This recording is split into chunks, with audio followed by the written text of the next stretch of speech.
Shoutout sa mga tiktropa nating 3 taon na nating kasama sa Saya at Kulitan Time. Sabi nga nila, ang sarap niyong kabanding. Oh, Kuya Kim, at hindi lang yan.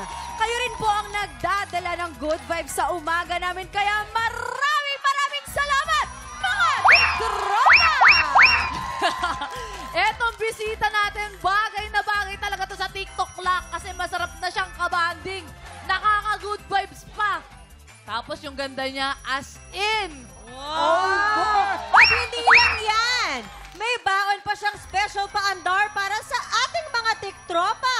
Kaya mag-ingay na para kay Sparkle Beauty, AZ Martinez!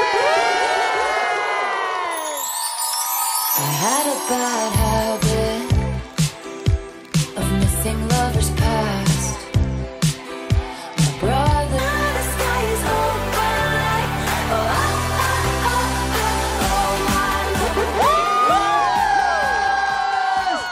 AZ! Welcome back dito sa TikTok Live! Grabe! Pumati ka naman sa ating mga tiktropa! TikTok ang aking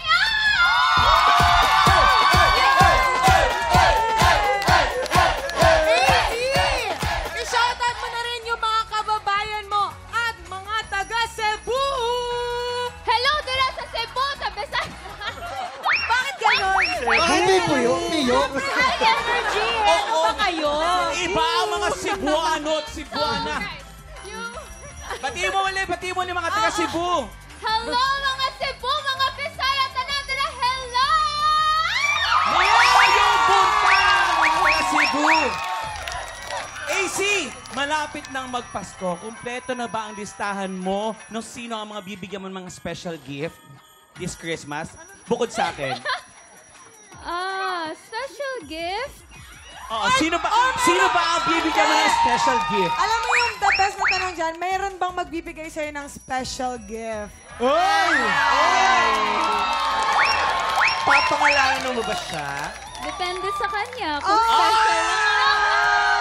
Gano'n mga special yung pinag-uusapan natin?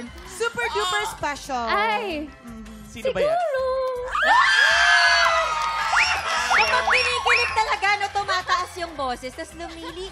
Yeah. Ganyan. Alam nyo, hindi lang ganda at good vibes ang ambag ni AZ today. Dahil siya rin ang lalaban mamaya para sa ampaw blessings ng ating mga tiktropa. Pero bago yan, mangihula muna tayo sa latest and hottest chismis dahil Salon de Chica na sa pagbabalik na TikTok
Tropa, pinanood mo hanggang sa dulo itong video na to? Very good ka! For more happy time, watch more TikTok Lock videos on our official social media pages and subscribe to GMA Network official YouTube channel.